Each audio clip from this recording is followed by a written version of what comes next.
पहाड़ियों और हरी भरी हरियाली के बीच बसे एक अनोखे गांव में मनोज नाम के एक मेहनती आदमी की एक प्रसिद्ध इडली की दुकान थी। उनका दिन भोर की पहली किरण से पहले ही सुबह 4 बजे के शांत समय में शुरू हो जाता है। दुकान में हमेशा हलचल रहती थी, क्योंकि मनोज सावधानी पूर्वक भाप का उपयोग करके अपनी प्रसिद्ध इडली तैयार करते थे। मनोज की दुकान गर्म, आरामदायक माहौल से घिरी हुई थी। यह इडली बनाने की प्रक्रिया के दौरान उस जगह को घेरने वाली भाप का परिणाम था।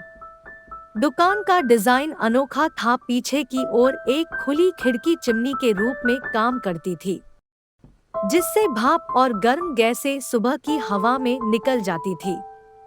हालांकि अपने सर्वोत्तम प्रयासों के बावजूद मनोज एक बार सामने आने वाले रहस्य से हैरान थे।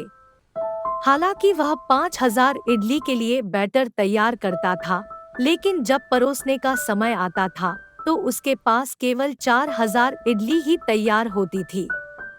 परेशान होकर मनोज ने अपने परिवार और दोस्तों के साथ इस जटिल समस्या पर चर्चा की। वे भी समान रूप से चकित थे, समझ नहीं पा रहे थे कि गायब इडली कहाँ गायब हो रही है।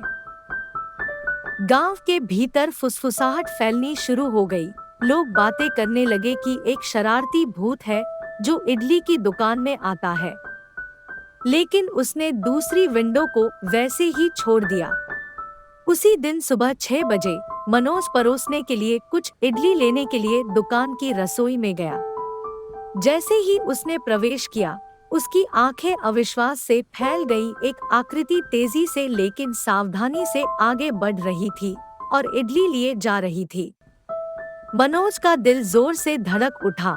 उसने सोचा कि उसका सामना उसी भूत से हो गया है जिसके बारे में गांव बहुत दिनों से फुसफुसा रहा था।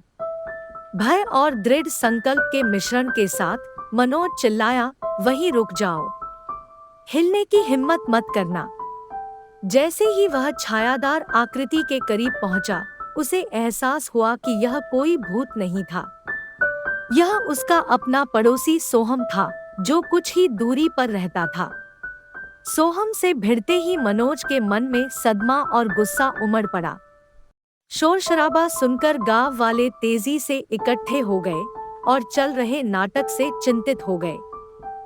सोहम वर्षों से मनोज की दुकान से चोरी छिपे इडली चुरा रहा था।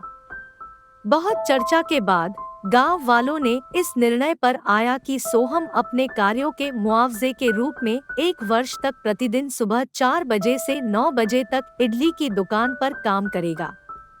अगर आपको मेरी कहानियाँ अच्छी लगती हो तो कमेंट करके जरूर बताइएगा और मेरे YouTube चैनल को सब्सक्राइब, लाइक, शेयर करना मत भूलना।